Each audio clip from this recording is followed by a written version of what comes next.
then it just dawned on me that this is the same thing that my mom used to do. Like, she doesn't really like going outside, and now I really do not like going outside. And then I called his attention to it and said, like, father, like son, like mother, like daughter. Exactly. So we had known about these things even before we got married. Exactly. I read about it, and also it was not like, hello everyone. You're welcome back to our YouTube channel. Welcome. That's right, and welcome back to part 2 of 10 must-knows during premarital counseling and courtship. All right, my name is Muyiwa, and I'm Oyin Consola, and this is Love and Emotions Hub. All right, if by now you've not watched the part 1 of this video, please go and check it right now. Yeah. And number 6 is communication. What is communication? Good thing about communication is that it's two-way. You know, there's a listener, there's a speaker. Yeah. And then at some point it changes, you know, it alternates. You know, the speaker becomes the listener and the listener becomes the speaker. You know, so that's what makes communication. There's a speaker and there's a listener, you know. And then the good thing about communication again is, as she has said first, you must be empathic in your listening. Number 2, don't be judgmental in your listening. And this brings me to one of the things that we actually advise people. This is why you marry your friend. It's very important. It makes communication easy. See, in marriage, not every time you feel like having sex, not every time you will eat for 10 hours. You can't even eat for 10 hours. You eat for 1 hour. Let's say 3 times a day you will sleep, you know, you go to work, you know. The remaining of the time, what do? Communicate. And then another thing we would like to bring to your notice is that there are 2 forms of communication. There's verbal communication and there is non-verbal communication. In fact, a lot of times there are non-verbal communications where the person is not saying something, but the other person has to be sensitive. So you need to be interested in your partner to actually know what he or she is saying and not saying, you know. So it's very exactly per time. So please, during premarital counseling and during your courtship, make sure that communication is very make sure it is excellent, because when you get to marriage, it is one of the things that will keep your marriage going. Very important. And this brings us to the next point number 7, which is your faith.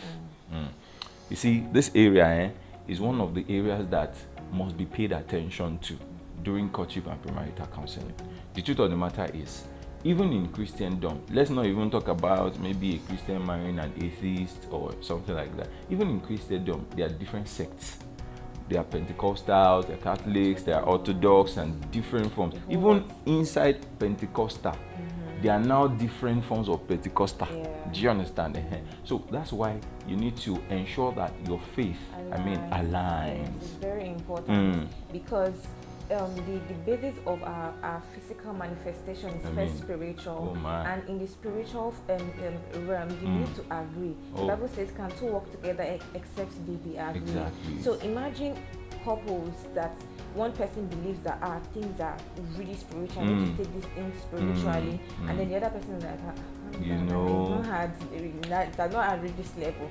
They are not agreed on that thing, and even when they are praying, the prayer cannot be as effectual as when they are agreed on it, and it cannot birth for that physical manifestation that they are looking out for. So, and for example, giving also, if one partner is so keen on tithing, giving, sowing seed, and the other is like, carry all the money and be going to church, it's going to be a major thing in the family. So your faith needs to align, because there are principles that is being governed by this belief that you have. So it really needs to align. And one of the advice I would give to, if you know that you are a frequent person in church, you like spiritual activities and all that, marry your kind of person, so that your husband or wife will not complain that must you always go to church, must you always pay tithes, must you always give, what's the problem? And you know that for some guys, there are some guys that they don't like any of these things, but they usually say with their mouth that they want a praying wife, or they want a spiritual wife, and when they now marry this wife finish, that spirituality that they are looking for in that wife now becomes the problem. Exactly. So please marry your kind, as we said. If you know that you don't fancy prayer, you don't fancy maybe spiritual things, marry your kind, that you will go to club together and enjoy your life. You understand? And then if you know that you like spiritual people, marry your kind. And if you know that it's a blend of spiritual and then outgoing that you like, marry your kind. All right? And this brings us to the next point, which is number 8. Number 8, which is children or not. I know some people will be wondering that, which one is children or not? Like, how we marry or not? Exactly. The truth of the matter is, there are a lot of people out there that just want to marry. They don't even want kids. That's number one. Yes. There are some people out there that want to marry, they want to have kids, but some of them don't want to use their body to carry the kids. Yes, for different reasons. Might be their preference, they don't want their body to change, or health reasons, or different reasons. So both of you need to talk about all of these things before you get married, so that it doesn't look like one party is depriving another party of happiness, of the bundle of joy. And also, if you want to opt for surrogacy, IVF and all, you need to make sure that your spouse believes in that method of having children, not just the natural that God's going to give us. Yes, God gives children, but there are some times that you might probably need to go the medical way. So you need to make sure that your spouse is on the same page with this. Exactly. And another question you need to ask is, how many children do you want to have? Not that one person will be saying he wants to have 7 children, and the other one is saying you just want to have 2. Even if you're not really tallying per se, it should not be the gap should not be close. So that it should not be far. Yes. So that time would blend it. Say for example now, the guy wants maybe like 4 children, and he wants like 2 to 3 children. Over time, maybe with economy, with location, with some other things, there might be the common point of 3 children. But imagine you want 2 children and the guy wants like 12 children. How do you want to balance that? So, and after having 2 children, he's now keen on another one, give birth to the 3rd one, another one. It shouldn't be what you'll be saying after you've gotten married. Thank you. Because it's a whole lot. So that's why you need to discuss it now. After discussing how many children, discuss when. When do you want to start having the children? You want to start having them immediately after the wedding?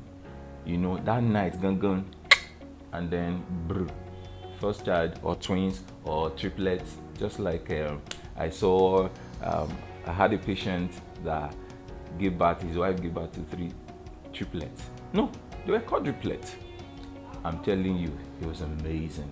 In fact, I was joking with the man. I say, Oga, you're not doing it again. He said, they don't used to tell somebody that one. He said, shop have closed. You understand? So for that one now, you see now, the timing is also important. Some people want to enjoy their marriage first for maybe 6 months, 1 year before they get into childbearing. Some want to balance well first. You understand? And then some want to have it immediately. So discuss that as well. That takes us to the next point, which is understanding personality types. Yeah. So what is personality? Personality is that innate person that you are, and then different things shape your personality. Your experiences can shape your personality. Things that you have faced in your life can shape your personality. Your environment can shape your personality. For people who lived in the village, people who lived in the city, if you lived in Nigeria, you lived in the US, there are different things that your environment must have shaped in you. Another thing is your engineering. Your engineering speaks to what family did you grow in? How did you grow? What part of the family were you? Were you the first child? Were you the second child? Were you the last child? Engineering, how did you grow? How did your parents treat you? What were the values that your parents instilled in you and things like that? So those factors actually help to form your personality. there are different temperament types. There's the melancholy, there's the choleric, there's the phlegmatic, and then there's the sanguine. And then we notice that this is why differences in marriage is actually a benefit, not a disadvantage. If you notice and observe, you can observe around you. You can even check your own house too. If you're a married couple, check yourself and your husband out. You will most likely, you will observe that most likely the two of you have different temperament types. And exactly. So a lot of times you see choleric marrying a phlegmatic, you see a sanguine marrying a melancholy, you know, the outgoing is marrying the ingoing, if I may put it that way.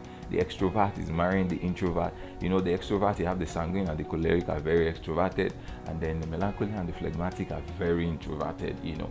For example, if you have a choleric as the husband now, and the guy is a little bit hard on you, is pushing you to do your goals, and or it doesn't look like he's too strict or he's too staying. That's right. It's just his own person. He wants to get the work done, and he's not saying he's being wicked. So you just understand, and then there needs to be balance, especially balancing the weakness with the strength. This brings us to point number 10, which is sex. All right, we know that a lot of counselors really don't like talking about this part, but it is a very important part too of marriage. And then everybody needs to at least have an idea of what sex is about.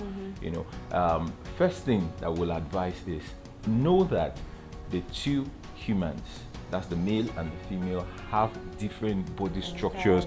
The way you deal with a man is different from the way you would deal with a woman. Now for men are keen on the product. They just want to get straight to the point. And for women, they are interested in the process. I mean, when you want to have a sex with a woman, you pay attention to the process involved, you know, and then one of the things we realize is that communication fuels romance. You don't just go straight to the point. You need to communicate. You usually say that if you want to have sex with a woman from the morning of that day, you know, you want to have sex with her at night, from the morning of that day, make sure that you have already started setting the pace. You know, give her a call, make sure she's in a good mood, just find out from time to time, just say, hi, hello, how you doing? I just said, let me greet you. You know, that kind of thing. Just reach out and make sure that she's in a good mood and all that and all that. You know, you can just give her one or two surprises. You know, when she enters the kitchen, just you know, be around her, blah blah blah blah blah blah. Now take note, this is not for single people, this is for married people. But we're just giving you this information so that you'll be aware of what you should do when you finally get married, right?